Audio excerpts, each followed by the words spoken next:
kind of hard for me not to cry about this, because I don't think I have seen an army that has been so vicious and so non-stop in its aggression towards a civilian population, and most specifically towards children and women who we all know very well have nothing to do with the original aim of the Israeli army, which was to get rid of Hamas.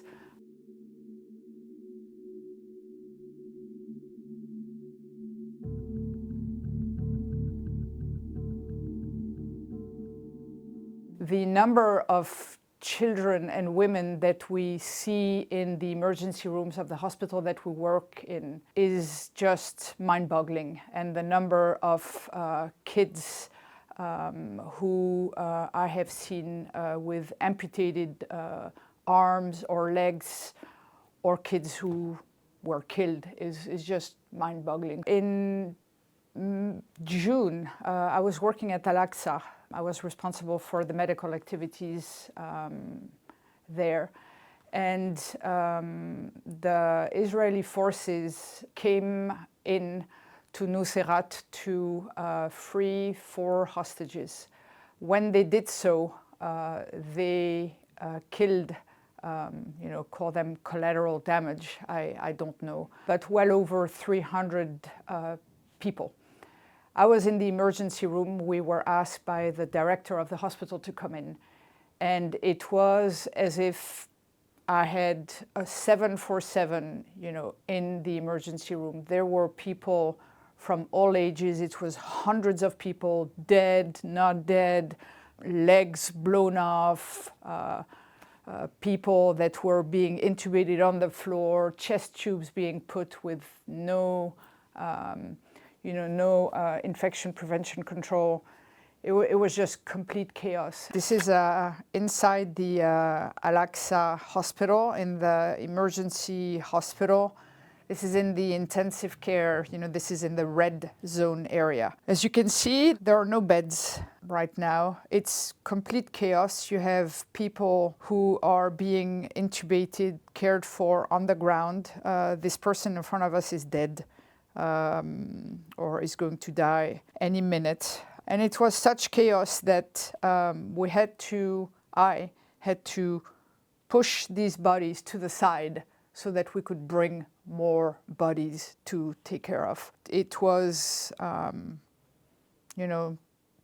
just, something that I had not seen before, but just the sheer number of casualties overwhelms any hospital. And Al-Aqsa had been the one standing hospital in Deir al-Balah.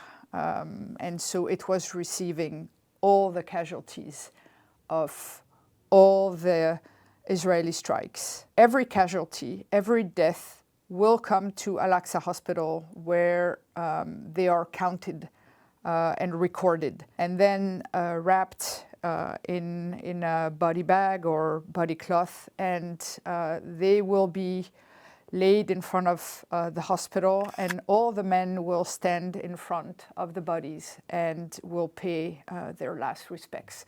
And so this doesn't last very long, but is done with every single body that comes into Al-Aqsa hospital, that it came dead or that it died in the hospital. Eventually the bodies will make their way here, and they will have this prayer that lasts a few minutes, and then the families will take the bodies and will bury them. But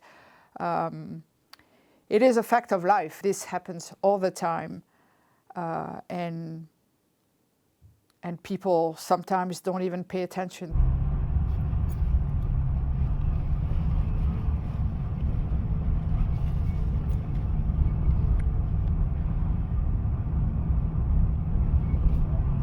The obstruction of the Israeli forces is constant, and it's on supply, on medical equipment, for example. We are constantly lacking essential medication, antibiotics, gauze, tools to do surgeries. We're lacking food. Food is being prevented from coming in. Of course, people, will try to go and take whatever food is there from wherever they find it. So this one is particularly shocking to me because when I came in January, this beach didn't have a single tent when I was there in January. In fact, I rode in a car with a patient that was critically sick at 100 kilometers an hour on this road. Today, I cannot ride more than 10 kilometers an hour on this road because there are tents everywhere. The population of Rafah, which was about 1.4, 1.5 million people because of all the people who had moved from the north to Rafah, that population then was pushed back to the middle area, right? And then they were doing a yo-yo. But there is no space, not only because the buildings are destroyed, but also because there is just no infrastructure. So where have people gone? They have gone on the beach, on the sand. They have, and as you can see on the picture, they don't have tents. They don't have any structure that is going to withhold, to the elements. They have a carpet. They have, old mattresses. They have a piece of plastic, a few pieces of woods that, stand the whole thing together. And today, the whole beach is jam-packed with those flimsy structures. And it's winter now, and the storms in Gaza are nasty. You have kids who are on the brink of malnutrition. They live in insalubrious conditions. They will get super sick because of the elements.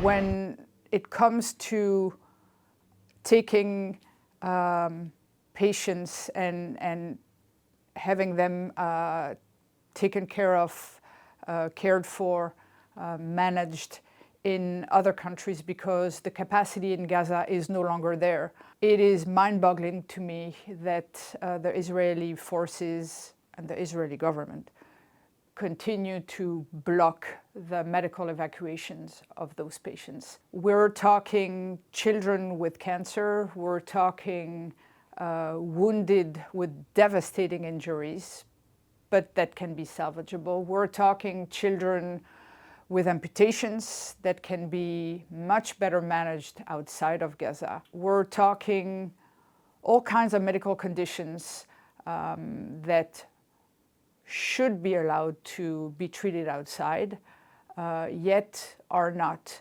Why forbid a 4-year-old child to leave the enclave when they know very well that this child has no hope of survival because of the war that's going on? They should be able to leave. And the governments of Europe, of the United States, of Saudi Arabia, Qatar. There are so many countries that should be able to take these patients. It's the only human thing to do, it seems to me. Yet, we're not seeing at all any visible effort, any goodwill, any genuine interest of the rest of the world to take care of these people. And that has nothing to do with politics. That has just to do with being a human being and caring for the other. I mean, the medical consequences of patients who are unable to leave are obviously catastrophic. Already the future for them is bleak, but the future without, both legs, without the hope of getting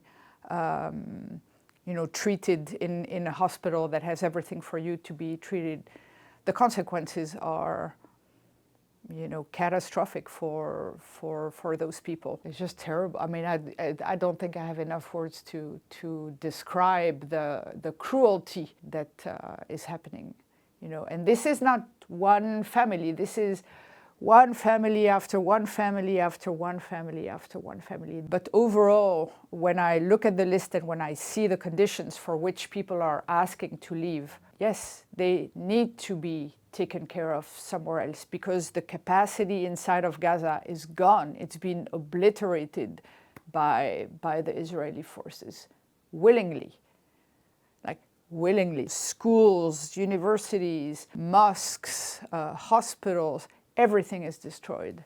Everything. So that you cannot stay. You can't stay because there is nothing to stay for. So this is a picture of a building, like many other buildings in Khan Yunis. And I took this photo driving to Nasser Hospital. And as it happens in Gaza, there are a lot of graffitis inside of destroyed buildings or on big slabs of wall that have been destroyed. And what I have been told is that when there is somebody who is still under the rubble, who has not been able to be taken out to be buried, they will often do a painting of that person. I don't think this is something that happens all the time, but this is something that they do regularly. So here on the first floor is a graffiti of a woman.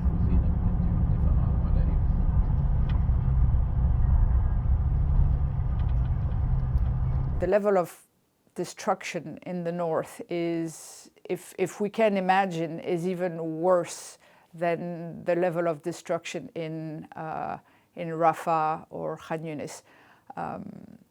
I think for me, even when I look at Khan Yunis or at Rafah today, it's not possible to rebuild those places. It is destroyed beyond reconstruction. People live in their destroyed homes. They will put a carpet, they will put, whatever it is that they can, and then they live there. There is no working nothing, but this is their home, and that's where they want to stay. And what's worse is to think that this apocalypse is man-made and is willingly made. There is nothing that was left to chance, and it continues to be the case that none of this destruction is left to chance. I mean, they live on borrowed time. It's a matter of time before you die in Gaza. So this picture of these little feet are, there are little feet of a baby during that June attack when the Israeli forces went to free the 4 hostages in Nuseirat. And this was one of the victims of the Israeli strikes. When I was in Al-Aqsa Hospital, when I came in the emergency room, there were, I don't know, hundreds of people lying on the floor. But there was this little kid, I think she was, I don't know, maybe 2 years old, 3 years old. And she just seemed to be sleeping. She was, in like the fetal position, all alone. And we all know that Palestinian families, they are always there with their children. Their children are, God. So you don't leave a kid on its own. But somehow this kid was there on her own, nobody paying attention to her. I'm a mom, so I went to this kid, obviously, and because everybody else was, had somebody with them, and she seemed to be, sleeping, and so I went to talk to a nurse who said that she'd had a head injury, and she was, probably not doing very well, was sleeping, but maybe in a coma, didn't know. Even though I knew I couldn't do very much for her, and there were other patients that I probably needed to do something else, something for. I just wanted to take this kid in my arms and just stay there and do nothing. But it was, will always, that day will be for me this child that was seemingly sleeping all alone on the floor, you know, blood everywhere on you know, people screaming, and this kid just standing there, or not standing, but lying there and doing, you know, doing nothing in the middle of a ton of noise.